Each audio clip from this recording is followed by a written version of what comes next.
Welcome to the episode 18 of the Office Hours podcast. We're welcoming back Mo. And before we start, I'd like to remind everyone to please join the Telegram channel. And if you're interested, you can like, share, subscribe. And without further ado, Mo, let's take it away. Thank you, Vasili. How you doing? Doing well. It's kind of, back to normal, more or less. So just, lots of work, lots of meetings Mhm. still. Just because the crunch is over doesn't mean there is any less work to do. So, you know, keeping busy. How about yourself? Yeah, I'm good. I'm good. Same thing, keeping busy. We're looking forward to the end of the year, but usually about this time it's expected to be calm, but we'll see. Anyway, Yeah, I I guess, have a game yeah. for you. Oh, a game. Okay, Interesting. yeah, let's play a game. You know, um, you know how like when you watch soccer, they have this like build your favorite five-a-side team. No, no. Do you watch soccer? You don't watch Uh, soccer. I don't really watch soccer, no. Okay. So we build a team. Yeah. I'm curious to see if you get to build your own development team. Hmm. What would you have? What are the roles you have in your team and like numbers? You like build your favorite team by Oh my roles. God. I guess that's a really, really good question. But I have to think about it a little bit. It sort of caught me by surprise. Well, you know, excuse me, sorry. Still got something in my throat.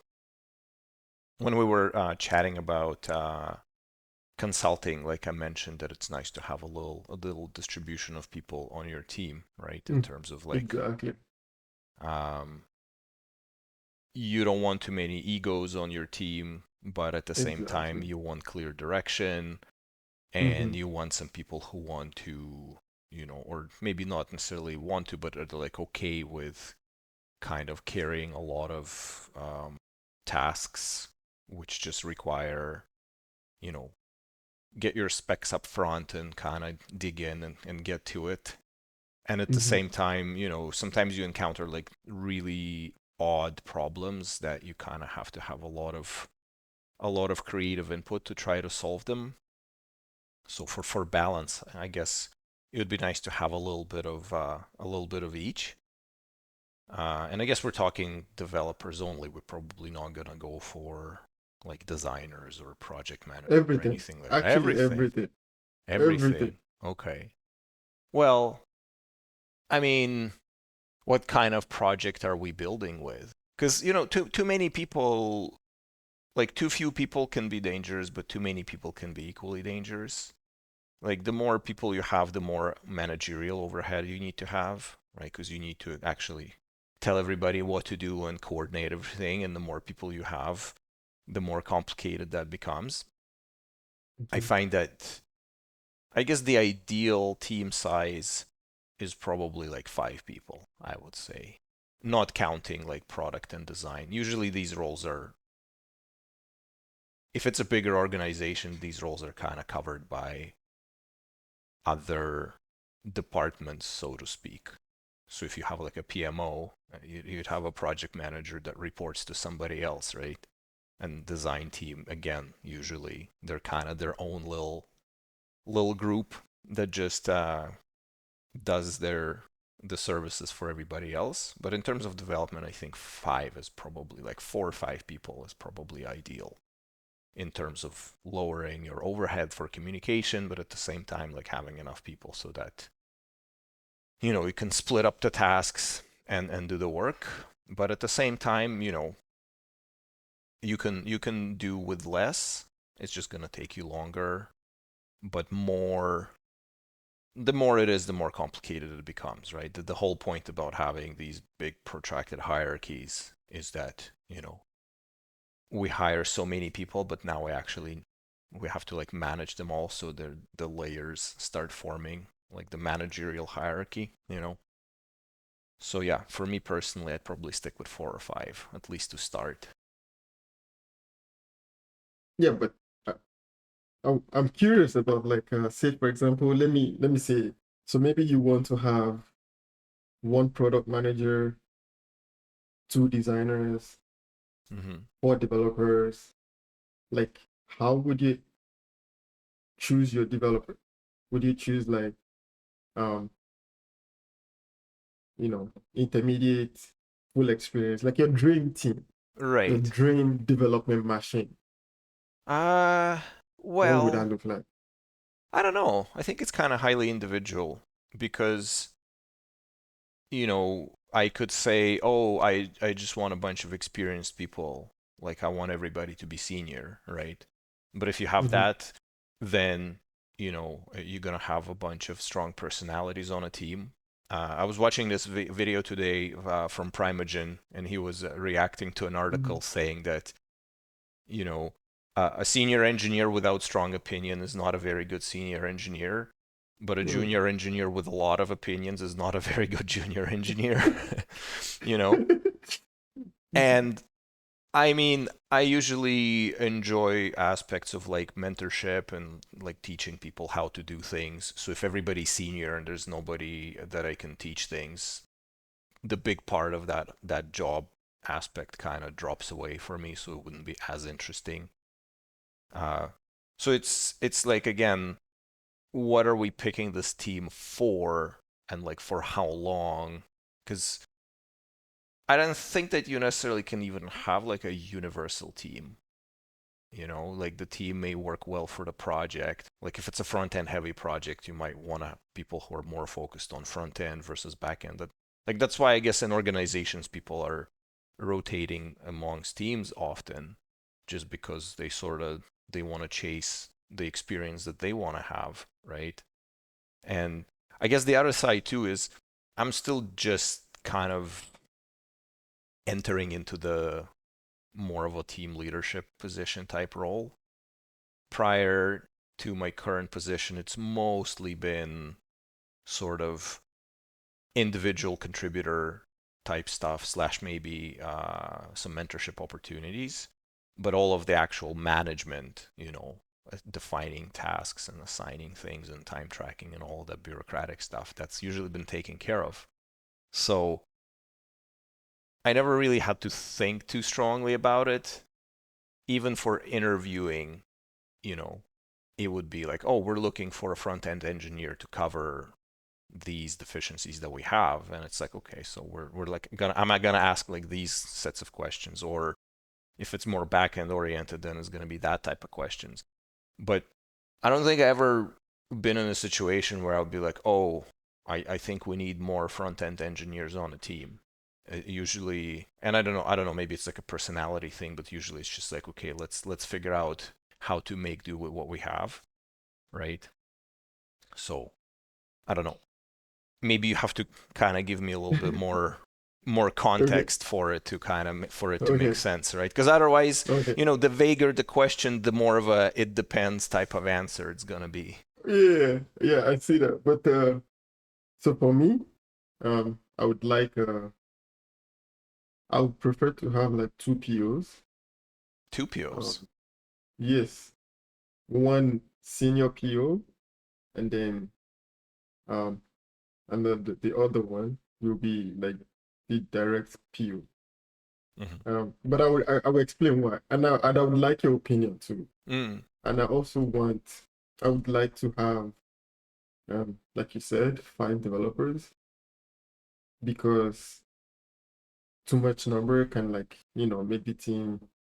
It reduces the chemistry of the team. If it's too many. Mm-hmm. In my opinion, anyway, this is all my opinion.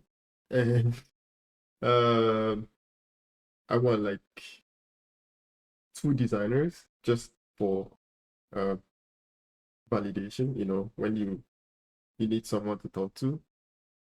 And in the five developers, I'd like one to be full stack, uh, two front ends, two back ends, specialty, like in terms of like their specialties, front end, back end, and uh, I would like more QA and also a Scrum Master. So the reasons, I'll give reasons for all these things. This is just a general thing. Like maybe they build whatever. It's just a general thing. Right. But the reasons for all of this is because I noticed like um sometimes you need the POs have a lot of responsibilities. They have a lot of decisions to make, and sometimes it is easier to make these decisions if you have someone else to talk to about it. Even I've seen senior POs make some interesting decisions sometimes, and it just feels lonely because it's a very decision-based role. Um,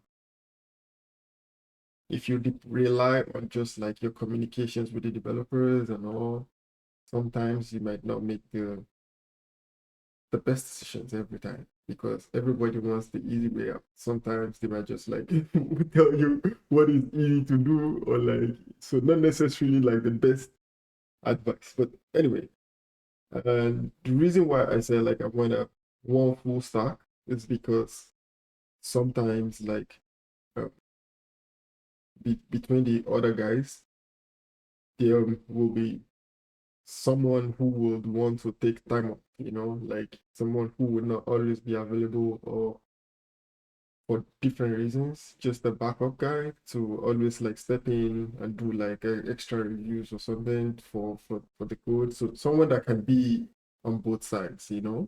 And I want a QA, not because like the developers can't test their codes, but um someone that can be responsible for the quality of codes that gets passed. And um the reason why I said like I want two back end, two front end is because like if if you're working front end, um, you need someone to talk to. Not like the rest of the guys will not really know about what's going on, but at least like someone that understands the framework or like the tools or like the, the direction of the development on this end. And also the same thing on the back end. Um, And yeah, I guess I would add a team lead, extra Mm. team lead, so that would be like a technical person, like another a full stack team lead. You see, Mm. now I have two full stack. One is the team lead, one is the dev guy, and yeah, and the scrum master. Because the scrum master will be in charge of like the the temperature of the team. Like sometimes like when the morale is going down, like you do all this like retros and like activities or something to just keep the morale going up. This will be um a team if I'm gonna be, you see. So I would like to know what you think about my team. Do you think my team is a shitty team? Do you think we'll probably like we'll probably like be a messy team? I don't know. What do you think about my team? Well, any team has a possibility of being a messy team, right? It's not really about the number of people or their qualifications, Mm-hmm. but rather how they play Mm-hmm. together. I think that the problem with, you know, picking a sort of fantasy football style, if I were to use a North American metaphor, Yeah. it's, when you like buy the players that, I Mm-hmm. don't know, I don't know, I don't watch American football. However, for some reason, even though I have very little understanding of or football or baseball, I really enjoyed watching the movie Moneyball. Have you seen it with Oh, Brad Pitt no, and not Jonah yet. Hill? Oh, it's a really good movie. I mean, I don't know. It to me, it is a really good movie. It's not particularly like Mm-hmm. action heavy. It's about baseball, of which I know very little. But I don't know. Something is in it about the whole thing that kind of Mm-hmm. grabs me every time. And it's like essentially about a baseball team that is in MLB, like the major baseball league, I guess, but they're not one of the most rich teams, so they kind of get the scraps in terms of players, and they like lost some very very highly skilled player, like a big celebrity, to some other team that basically pays them more, and now they're trying to like replace him. And they're like trying to figure out who they can replace him with, and the main guy, the manager played by Brad Pitt, is like, guys, like we don't have the money for that. We can't do it. Like you're asking all of these questions about Mm-hmm. like all of the Mm-hmm. qualities but they need to have, but we can't afford that one person, right? And Mm-hmm. so the if you have that team, first of all, do you have the budget to have all of the bodies? Like, what is the Scrum Master gonna do 99% of the time? I mean, again, Lead the someone's yeah. gonna get upset, but like, if I were to quote Office Space, is like, what is it that you do here? I think the duties to run Scrum can probably occupy, I don't know, 3 hours in a week, and then what is he gonna do the rest of the time?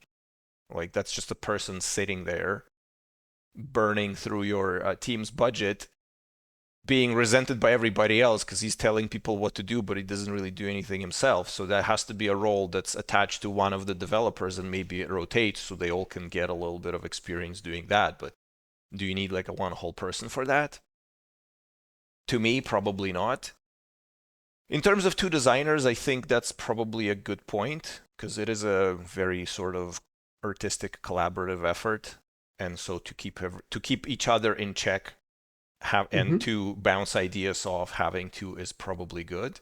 But then again, I think design, they usually tend to work kind of in a burst mode where, they just, you can't saturate their capacity 100% of the time with just one project unless it is a very design heavy project. But I assume we're building like boring business applications. So you want for it to look nice, and you want consistency, and you want the style guide and the whole shebang. But once they develop the bulk of it, there isn't really going to be that much for them to do. So you kind of have to be wary of that too. So if they're part of a bigger org and they have other work outside of it, and you can saturate their capacity, then that's perfectly fine. But if not, again, it kind of starts getting weird because people people who don't shy away of work in general, I think when they are made to not work but pretend like they do, that's like not a very good. Outcome for people. Like it doesn't tend to work out too well. And so two POs. Here's the thing that I kind of have to ask you because I feel like that part just sort of missed me entirely. Okay. Back in the day, we used to have PMs, and now we have both PMs and POs. Like, what's the deal? Um, At least, how do you see it? Because to me, like, we have a PO, or we have a PO mm, on our team, but I interact like, I don't know, 3 times a month with this person, and yeah, sometimes there it's are like, two different rules actually. yeah.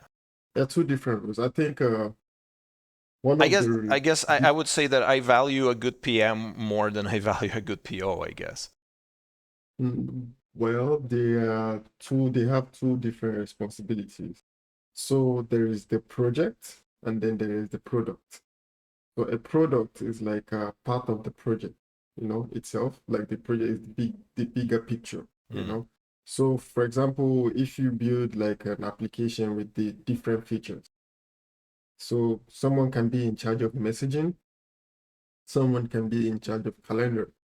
So messaging is a product. So you have someone who is responsible for like the growth of this particular feature. I think that's the responsibility of the PO. But the entire project itself, which is to build whatever that is, like an application, an application, that's the project itself. So So, in my theme of casually offending people, is that the person that ends up with having 50 features when one would have been fine, and nobody needed all of that extra stuff, but they feel like they have to justify their presence, so they just keep adding features where they're not really necessary?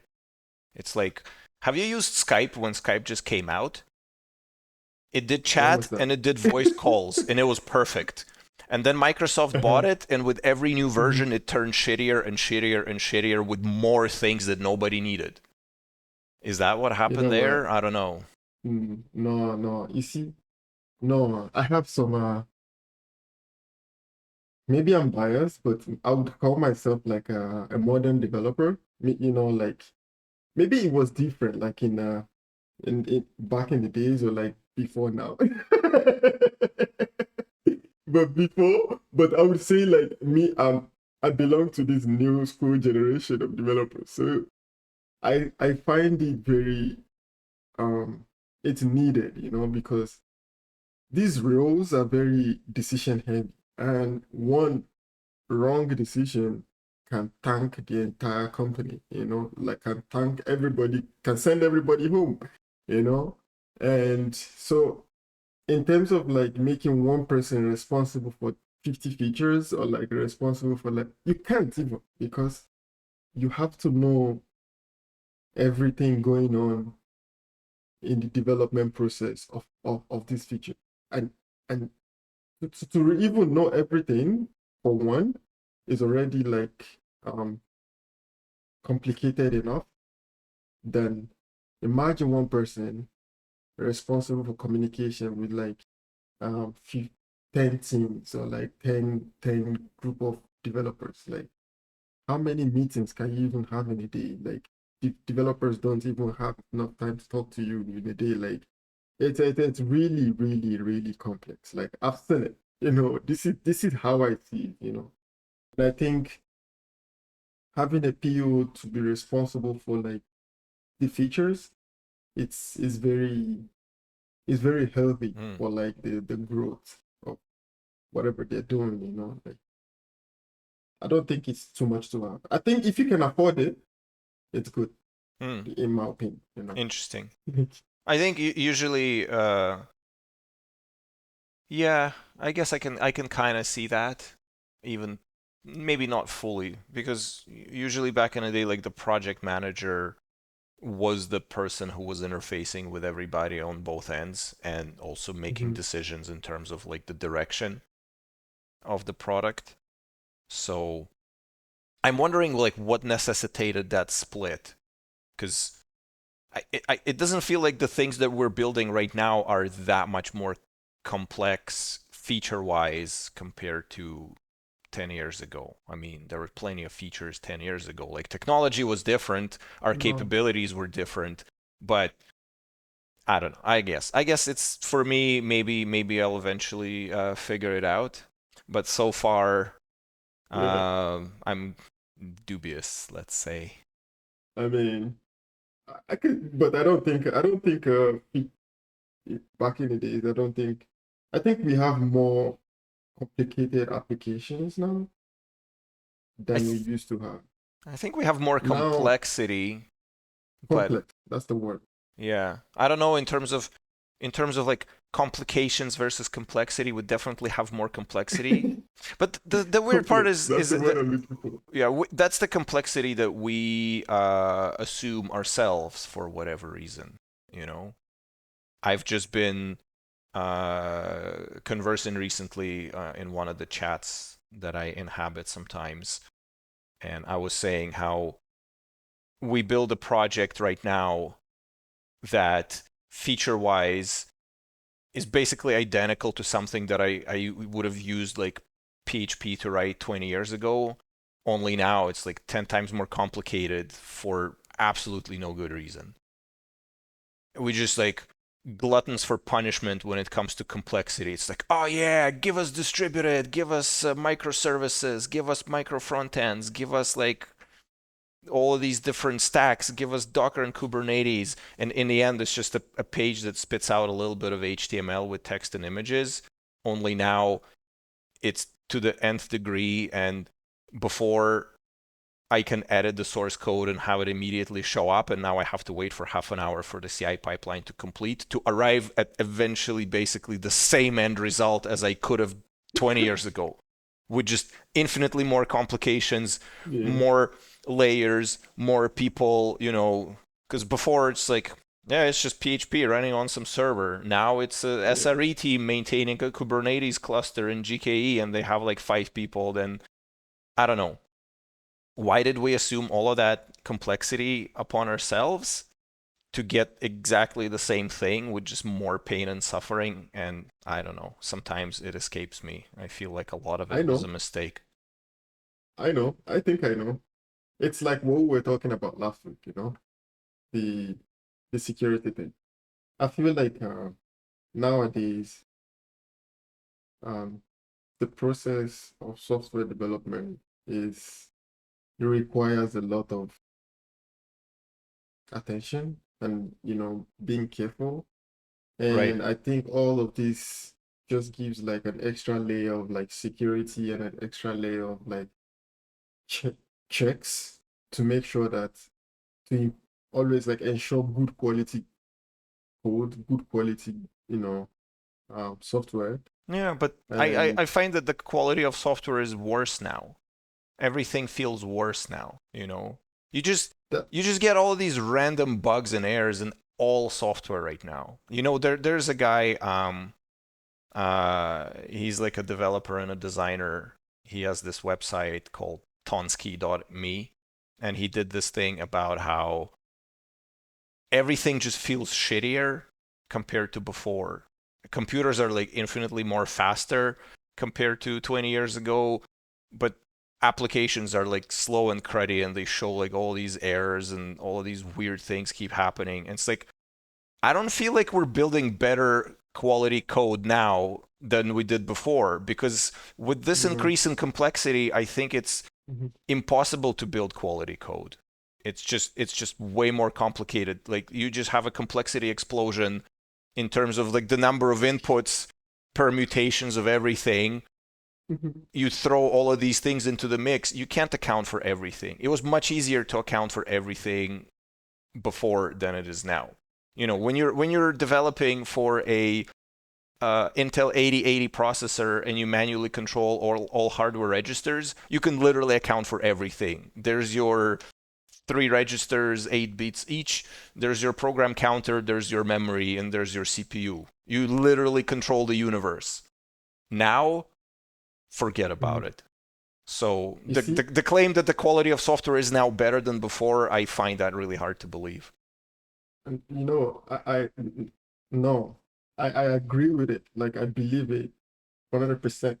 But the reason why, and I will like explain a little bit like why I believe it. Like I think the quality of software is better than it used to be. I mean, as much as I know, because like I said, I would call myself a new school software engineer. I belong to this new generation. You see, now it's like saying um The future is um now, car old man. it's like saying uh, old cars are better than new generation cars. I mean, it's very arguable, right? But That depends on it what you depends on want how to look at, right? exactly. So now we have okay, I'll paint a scenario. We have mobile phones. Let's say you work in let's even stay in web development. So now if you're building a web application, you have to to take into consideration how it is being used, on which platform it is being used. This wasn't really like 20 years ago or 30 years ago. I don't think you had this issue. Like Well, this is 10 not years something ago, you think of. definitely. You probably not think about it like 20 years ago.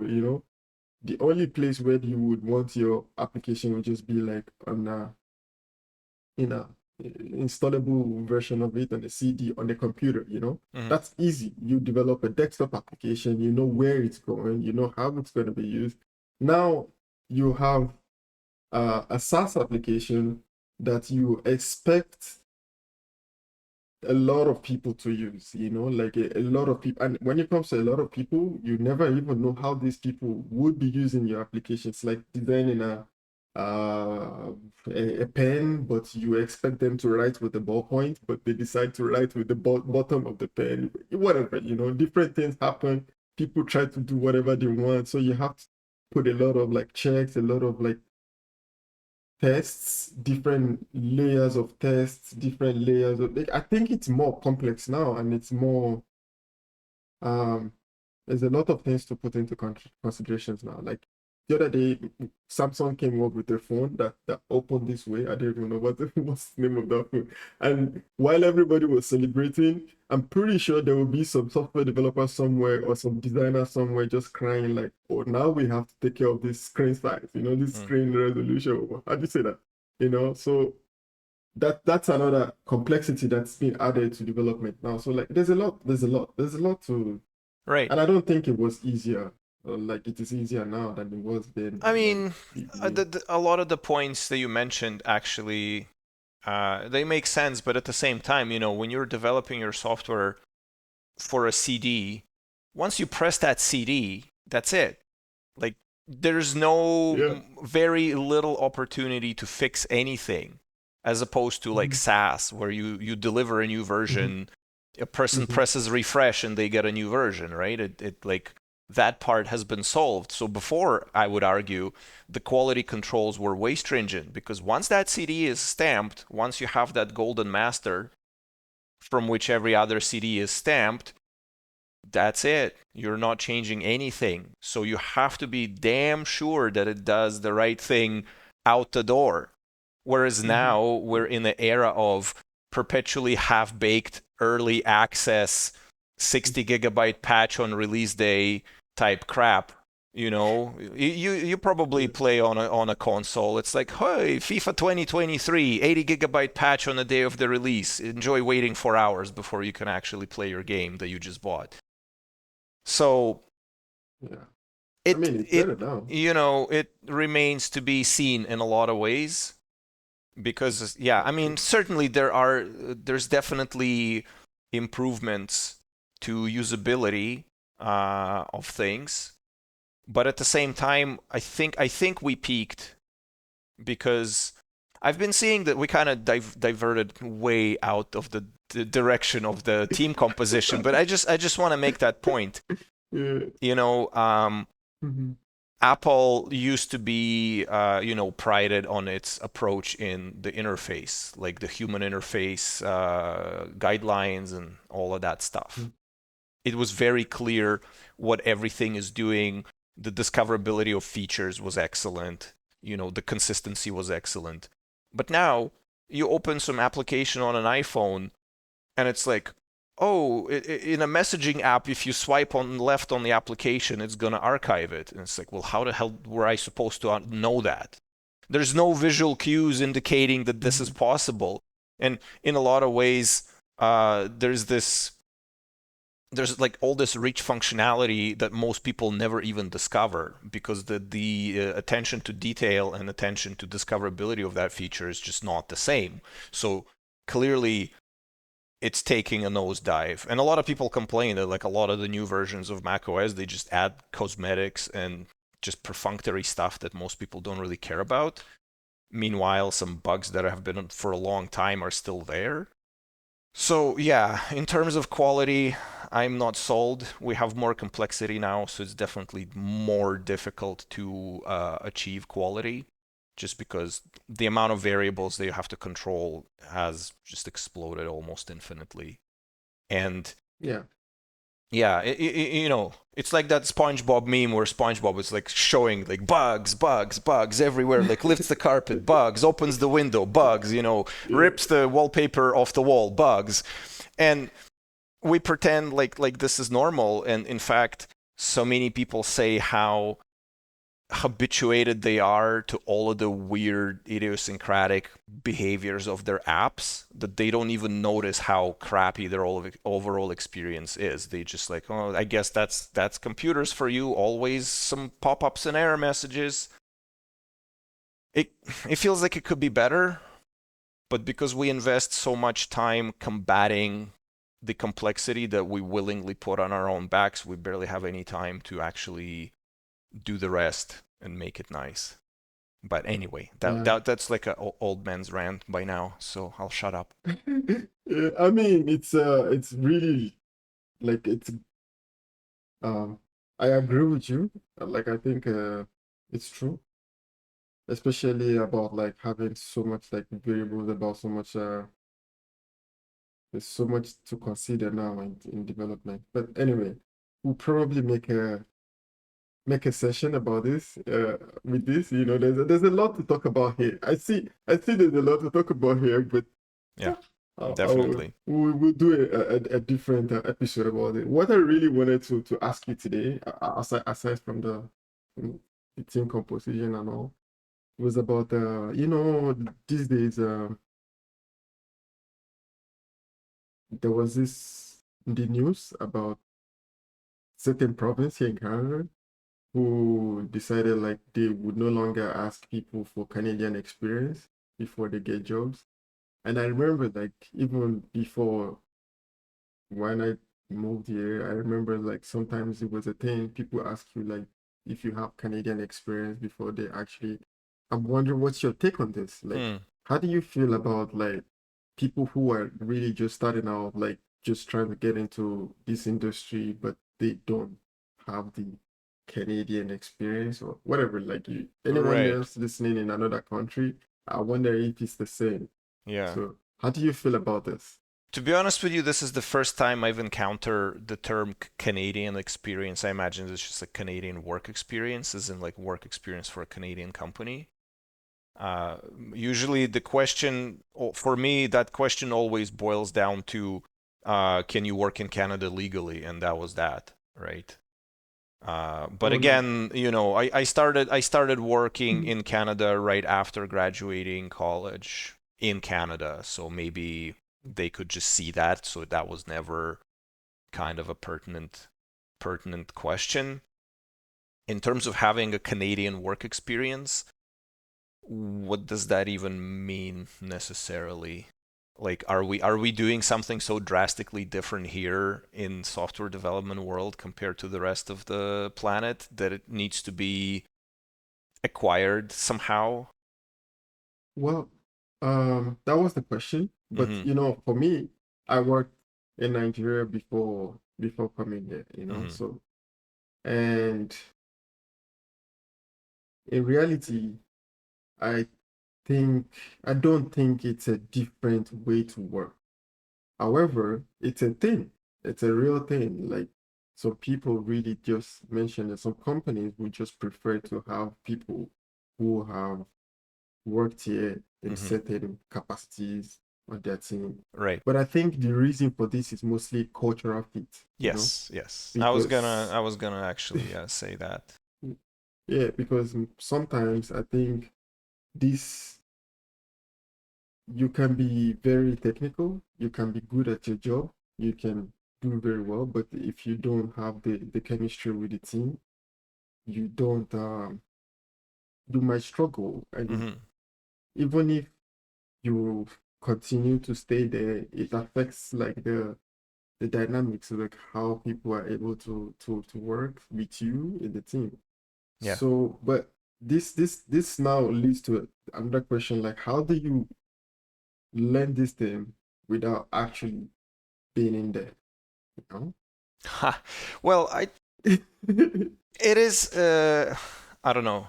I'm probably gonna poke fun in ways at the situation, not necessarily at the question itself, but rather everything that kind of comes bundled with it.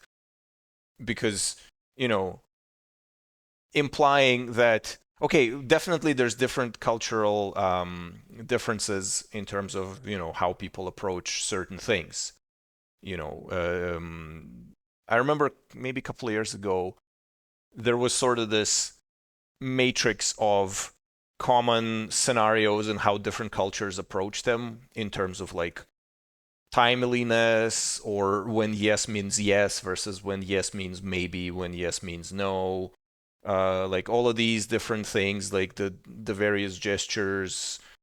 Um, like so, clearly, different cultures have different ways of doing things, and if a person has been transplanted from another culture and they just don't know, it's going to be difficult for them to integrate into the team because without any ill intentions, they might be like way more direct than it is customary, and people might think of them as being domineering and rude and impolite and yada yada yada. Or a person might say, what's on their mind without wrapping it in some nebulous, nice verbiage to kind of not hurt anyone's feelings. And then people get their feelings hurt, even though both people in that exchange thought that they were communicating correctly, right? Because they are communicating from, their positions in their respective cultures.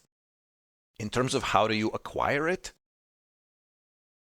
that is a really good question. That is a really good question. The saying, when in Rome, do as Romans do, that's probably very, very, very old indeed. I don't even know when it was uttered for the first time, but I'm pretty sure it's like probably in Mhm. ancient Rome, I would say, So, but that, I guess, does that make Canadian style better? No, it just makes it different, right? So you just need to accustom for or adjust for all of the differences. And it's a process, and I think it's mostly for the person to kind of um, figure it out. And it's going to be probably a painful process at that. So, because, if you're like stranger in a strange land. You don't know the customs, you don't know the culture, and you're just being thrown into it, and you have to be immersed into it. How do you even figure it out? So it's almost like anthropological question. Like, if I were to be sent to Nigeria, I'll probably be quite out of place for quite a while before I figure out what to do and what to say and what Mhm. not to say, Yeah, right? it's true. So it, it It's is true. it is universal, right? And I guess people now, if they express that they want that Canadian experience, they probably are just saying like, oh, we want to have somebody who's not going to make things awkward around here. And yeah, in terms of how to deal with it, I don't know. For some reason, this old movie Terminal with Tom Hanks comes to mind. Where the guy gets like stuck in an airport and he's like learning English by watching Friends to kind of have a appreciation for American culture, even though it's like Mhm. obviously very overly exaggerated in its portrayal of the overall culture. But yeah, it's a hard question. I don't think I can have any kind of concrete advice, especially now where people so easily take offense. Like, a person might ask some question because they legitimately want to know what to do in a certain situation, and even that could be completely misunderstood. And it's just like, ugh, how are you even supposed to learn, right? So yeah, it's a strange problem to have, and yeah, it feels like, I don't know, people should be more open. Okay. Yeah, I agree. I agree I with think you. I think on both sides, even like the Yeah, company should be open that yeah. if you're hiring somebody from a different culture, but like, okay, for somebody, if you're like on the company side of this equation, like, Mhm. imagine that you have to open an office in a new geography. Like, I don't know, you want to open an office in Latin America and everything that comes with like Latin American culture. And now you have to figure out a ways to deal with it somehow. Only now you know the proverbial shoe is on the outer foot, right? So I think it has to be a mutual process. So when they say that they want Canadian experience, that's kind of a little bit of a dick move, I think, in a way, especially if we Maybe. pride ourselves on our uh, multiculturalism, quote unquote. So yeah. Yeah, I agree with you, but I also know that it's true that different cultures have like different regions, countries, cultures, like they're pretty unique in their own way of doing things. Hmm. And I also know that when I moved here, like started working here, I there were some things that I could see that were different, and I had to learn, unlearn, and you know adapt to some of the things. But I'm curious now, like on your team. or like in your work experience so far, what are some things that you've seen as like the definition of culture fit, you know? Like, how would you describe the the uh the term culture fit, you know? Right. What does that even mean? Well, it means different things to different teams, right? The culture fit is essentially you just having like-minded people in your team, which is it's kind of interesting. You want diversity of opinion, but that invariably creates clashes. So if you have everybody like-minded, everybody that broadly thinks like you and acts similarly to you in different situations, that means you're now putting yourself in a bubble. And I think kind of going back to the whole culture fit in a Canadian scenario, I think it's kind of a moot point because in a bigger organization, because mostly bigger organizations suffer from this HR-itis of the brain in terminal fashion, where they throw around things like that. Because there's going to be people from 10 different cultures working in the same team. So everybody has to adapt to everybody else at the same time, right? So, like, one more person thrown in a mix, like, how is that going to change things? So I would probably even go as far as to say that like it matters. It definitely changes some aspects of things. But first of all, like, don't hire assholes, and you're mostly gonna be okay. You know. And it's just there's just certain universals like Mm. arrogance, thinking too highly of oneself, lack of certain humility.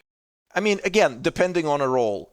Like maybe if you're hiring for a sales guy, you want somebody boastful, bigger than life kind of personality. That's like it would be really difficult to work with that person, but maybe that makes them partly so good at what they do, right? So again, it depends. But if you want constant collaboration, uh, it doesn't always plays well where you have somebody that just like constantly swings their dick around, and just to show how much better he is than everybody else, right? Because arguably you're trying to get people to adopt your point of view, and you can do it through various means.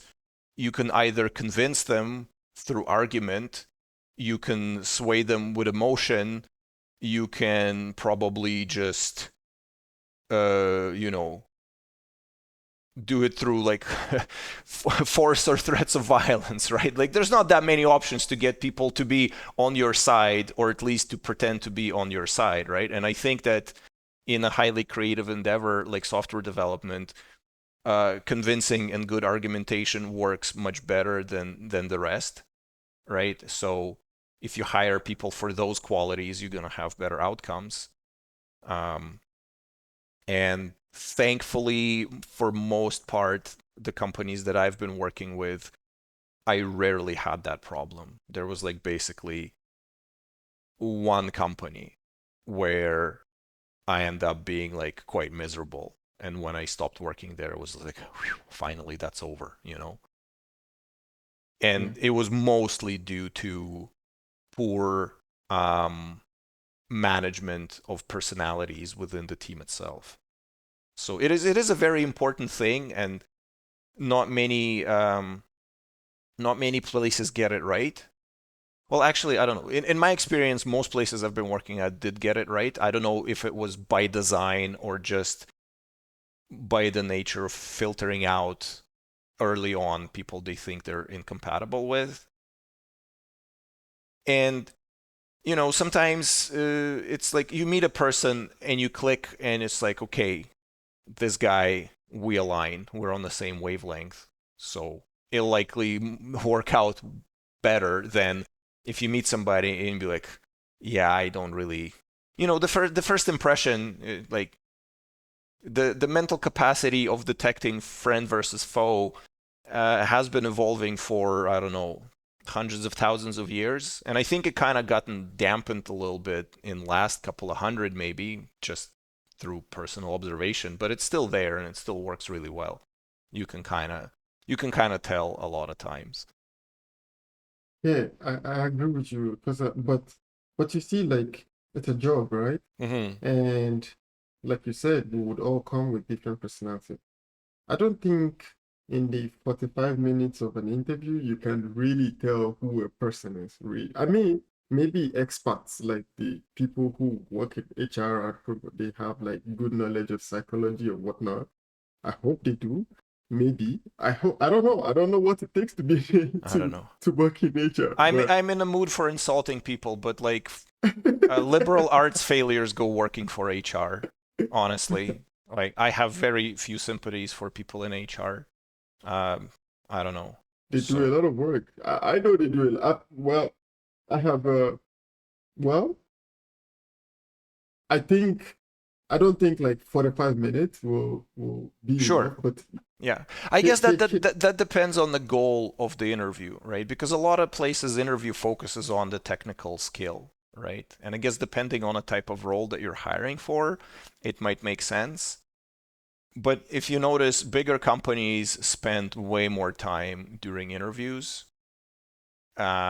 And I believe I've seen more and more culture fit interviews being part of the battery of interviews that an applicant has to go through, which yeah, means is like how do they align with the company culture?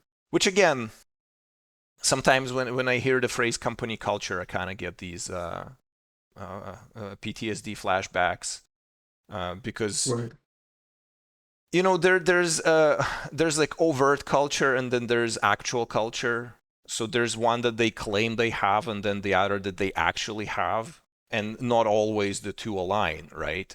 And so when they test your alignment to the overt culture, that okay, that's all well and good, but is it actually going to be like that once you're there? Maybe, maybe not.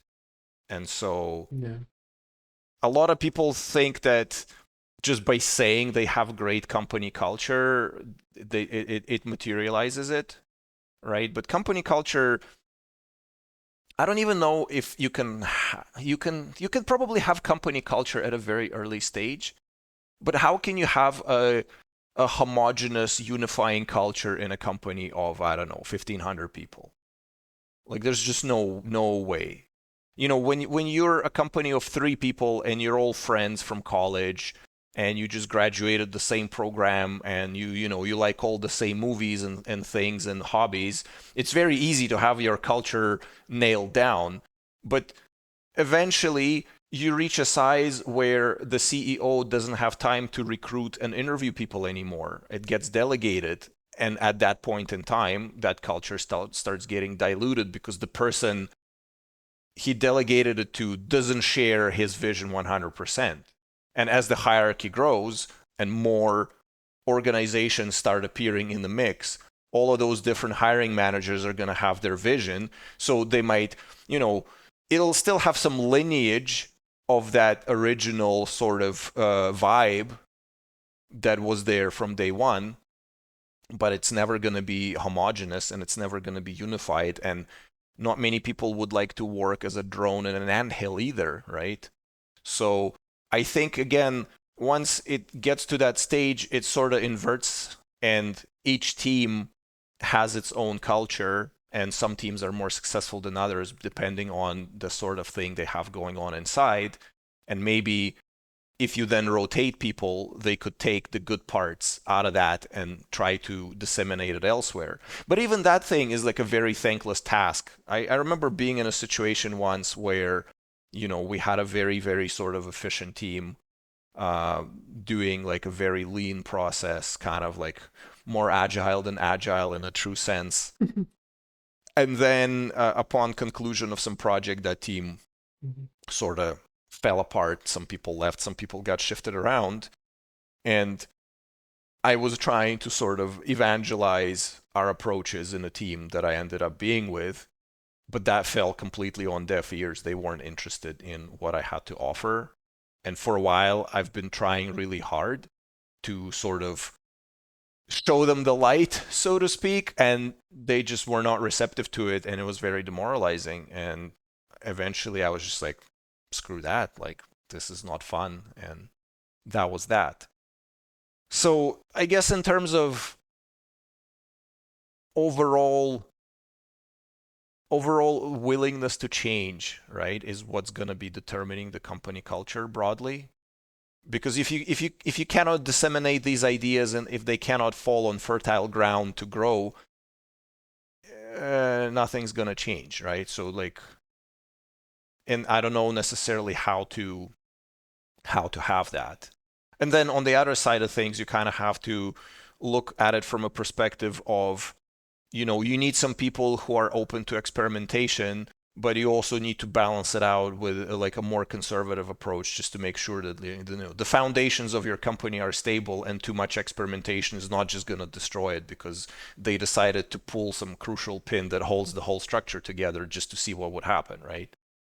So it's like this sort of constantly evolving organism that you constantly have to adapt. And I think it's best to be able to take a position of external observer and to see sort of the ley lines and the frictions, and try to sort them out. Whereas I guess the mistake here is to kind of get too embedded within that culture, whether is it a team or organizational, and start playing political games and finding like grudges and competitions and all that kind of crap, because that's just a path downhill. Yeah. But yeah, that's a different part actually, like you said, downhill. But so I'll give you like these scenarios, right? Like there was a time where I was part of like the interviewing team for a particular position, and we interviewed some people, but I remember two very well. And one of these two was actually like a senior, more senior in the role, like has a has more years of experience and has worked more in bigger companies and all these things. And then there is the other one who literally just started like a few years, so less less years of experience. But the difference between these two is that one was, um, like you said, willingness to the willingness. You use the word willingness, and what actually got my attention in two interviews was like you could really see that one was actually willing to learn how to work in a new environment. And then there is another one who is coming with an already formed knowledge. So you are going to be transferring the knowledge that you have, you will bring it to the rest of the team. And in that moment, I think I understood more what it means like to be culturally fit, like what it meant. And but also I don't think it has anything to do with like, where you're from or like, but it just means like you said, don't be an asshole, like you said, But also in that moment I realized that it's very important because you can be really good at what you do. You can really be really top notch technically, but not being able to,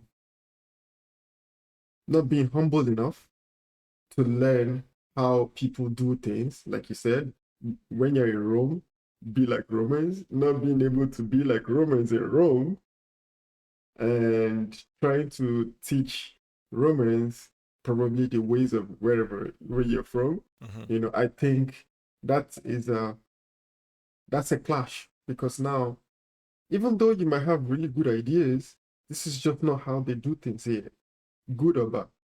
It might even be bad, but that's just not how they do things there. So you have to teach yourself, you know, Yeah, I to think. allow Yeah, yourself yeah. to be humble enough to want to learn how people work. And I think for what it's worth, I think it's just like respectful too. Like you just have to be able to respect everyone around you. Another thing I learned is like you also need to learn how other people work, you know? But that's probably like the extra part of it. Hmm. At the end of the day, you can tell who got the job. It's the person who will be willing to learn how we work, which Right. which which is you can say like, because the technical skill you can learn it, but the the personality thing, Yeah, personality is much you harder to change for sure. yeah, exactly. It's more harder to change. So I think that's where the term culture fit really comes from. Hmm. That's where that Yeah, actually, yeah. I think and I've there's all. like a couple of things that I want Mhm. to sort of take note on. Is that it's like, yes, like when in Rome, do as Romans do, but at the same time, people will have observations about bad things and they might have ideas about good things. So just because you're conforming, I mean, we talked about it briefly in one of the previous episodes, right? About like conforming to your workplace and the limits of that and how much how how how dissolved into the ether are you willing to get to stick around, right? Because that's the extreme that you also don't want. So you still have to retain, like you have to be firm, but elastic enough to adapt to the environment, but at the same time firm enough so you're not just a complete pushover, right?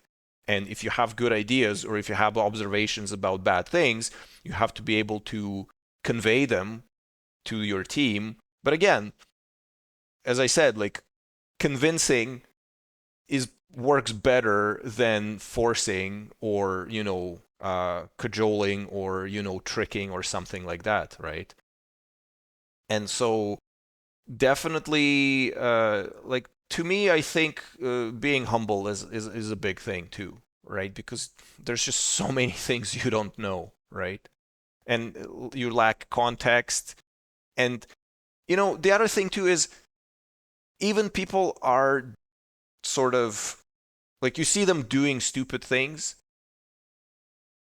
there's a high percentage chance that they actually know and there is a reason for it and they just didn't get to it yet. And so if you be like, ha, clowns, they're doing stupid thing, it's like, yeah, who's the clown here? Like, you've Yeah, been here the entirety of 5 minutes, just you know exactly. sit Yeah, down and listen. But again, so it's a balance, but most well-adjusted adults should have no problem to be able to deal with that. But maybe sometimes it's a little bit too much to ask these days. yeah, yeah, I think so. Yeah, yeah, like maybe it's a little, but then it makes it like difficult to hire like senior developers or senior whatever, really, because the term senior also already comes with a certain type of ego that you know what you're doing. And you would want to show everyone around that you know what you're doing. And in that time, you might be crossing some lines, and you might be I like, think it's like seniors one, probably should know better than to try to show everybody that they know what they're doing. I think that would be a hallmark of like an intermediate who just learned something and now they really need to prove themselves. But for a senior, they know that they can do it. What do I have to prove in my domain to other people? I mean, I know that in some areas I'm just a complete dummy and I don't know anything, and I'll eat that humble pie every day. But at the same time, I know my skills, and most importantly, I know the limit of my skills too, right? I think the other thing is like knowing the limit of your skill is also a good thing, especially for the whole humility thing. Because if you know where your limit lies, you're gonna be more circumspect about picking your words and things like that. But not everybody knows that, right? It's not easy because we talked about like bridging that chasm of understanding, right? Because when you're young, you don't know everything you don't know, but at some point in time you could see this massive void of ignorance in front of you and you just kind of get demoralized by that. But then eventually with time you kind of come out somewhere and be like, okay, like this is my domain, I'm comfortable with it, and I understand that there's a lot of things that I don't know, and that makes one humble, you know. So Yeah. But you know, you would really think and believe this until you see, sometimes you see like a staff developer or like, um, yeah, someone who you really think should know this that we're just talking about, and they literally just don't. Or maybe they feel the need to actually assert themselves in the team, or like assert themselves somehow, like, and that sometimes comes up wrong, you know. It sometimes, or like, let's say like you're interviewing someone for a role of a senior staff developer. One time, there was a time we were interviewing someone, and then the person probably like has like some many years of experience, because like, you know, you can see, but, and then we were asking like some question, and the person was trying to like teach us the next thing to do in the team, like, bro, you're not even in the team yet, you're already teaching us how to how to change how we work, you know. So like, yeah, yeah. I I remember think interviewing a sometimes, senior guy, yeah, and he was like, we were just interviewing him, and he was like asking questions, getting visibly annoyed at the fact that we did certain things a certain way, and yeah, we kind of give each other like the side eye, be like, you know, like, you're already like shooting it's like, yourself in the leg, you honestly. come into my house, right? Exactly, Yeah, exactly. yeah. So I just feel like, you know, for some reason I felt like like we could share this and talk about this, and like maybe people who are getting into the industry, or like who are like, you know, trying to learn how to navigate this part of the industry. I think it's pretty important. Like when you go for interviews, you have to show your willingness to learn. Hmm. And you indeed need to be willing to learn, because you Yeah. can show it in the interview. If you're not like this at the job, you probably struggle to. If you're not willing to learn, you probably picked the wrong industry because boy, let me tell you. Yeah. Yeah. It's actually Yeah. one of the things that I usually tell people, especially junior people, especially like fresh grads, is that, Yeah.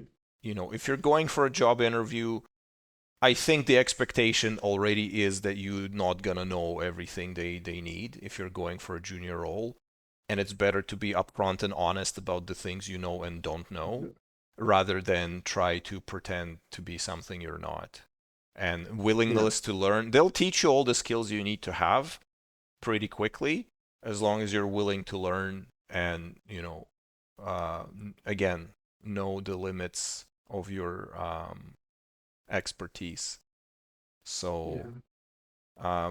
yeah, I guess we'll see. Yeah.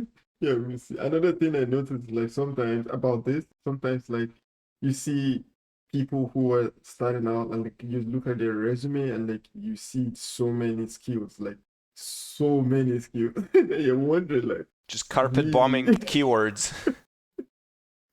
Yeah, that's So actually, many yeah, skills. that was the other thing that I am mentoring through the student association at my school, Yeah. and I have a mentee right now, and that was actually one of the things I said. It's like, you list all of these things on your resume, because in the beginning I did exactly the same thing. Anything Noted. that I tangentially touched or looked at or been in a next room to, I'd put it on my resume. But then it's like, Absolutely. if they actually ask you pertinent questions about this technology, are you prepared to give good answers? Yeah. Because if not, don't put it there. You're just going to embarrass yourself, and you're going to make it look that much worse. Like, it's better to be Yeah. confident in the things that you actually know, and you can always say, I don't know this, however, and draw some parallels to some similar thing that you did, right? And kind of Yeah. get it going from there, rather than Yeah. just, well, I mean, okay, so there is this, again, game theoretic sense that before your resume appears in front of somebody's eyeballs, it probably passes like several layers of automatic filtering. And so packing it with keywords just improves your chances. So it's kind of like this dark pattern SEO to get your resume to someone that they can read. And then you can, if they deign to talk to you, you can potentially explain why you have all of that stuff there, which is, again, the situation the industry has put themselves in. And don't hate the player, hate the game type deal. Yeah, fast, So it's Yeah. really hard to say which approach is more fruitful. I would say I don't know. I hope Yeah. that by now I don't necessarily have to get hired based on the keywords in my resume alone. Yeah, true. Yeah, I mean, I was bringing this up because I noticed like maybe having all these keywords kind of makes some people nervous during the interview because you're afraid of like where the next question is going to come from. Because if you have like a very streamlined process of like your learning process, you can know, you know, it's very easy to prepare for it. But if you already listed like 7 different programming languages on your resume, now you're Yeah, afraid. But I eat my words. I think you are right because I think it's what the industry has created for itself. Because when you start talking about the keywords and the SEO thing, like yeah, it makes it difficult it to does. actually It like does. put the actual Yeah, thing on your yeah. resume. It But is what like it is. the best interviews I had were where I couldn't care less in a sense, and I could just like be mildly trolling my way through them and have fun. Because then, if you're having fun and like Yeah. poking fun at things and trolling just a little bit, that kind of, that can relax you Mhm. and put you in a not like such a defensive mood. Unfortunately, for a lot of people, they can't necessarily always be in a situation where they don't care, because a lot of them, like, they really need a job, so they really do care. Yeah, But that's true. yeah, I find that, I don't know. To me personally, I'd rather be 110% confident in the one skill that I have and put that forward and see where it gets me, rather to be kind of shaky on 50 different things and being afraid that any next question can take me out. Because that will affect the entire dynamic. Because now I'm like, oh my God, oh my God, oh my God. I'm like the kid hiding behind his textbook, hoping the teacher doesn't call his name, Yeah, versus, exactly. I know this one thing, but I can tell it to you really well. And the difference Yeah, in confidence is gonna show there. So there's something to be said yeah, about that too. yeah. So I mean, to be honest, at the end of the day, like I'm not even sure which approach to advise right now. I think you just have to understand the role that you're looking at and then be prepared. Choose one of your 7 programming languages and Yeah, prepare for that role, yeah, tailor yeah. it, I guess.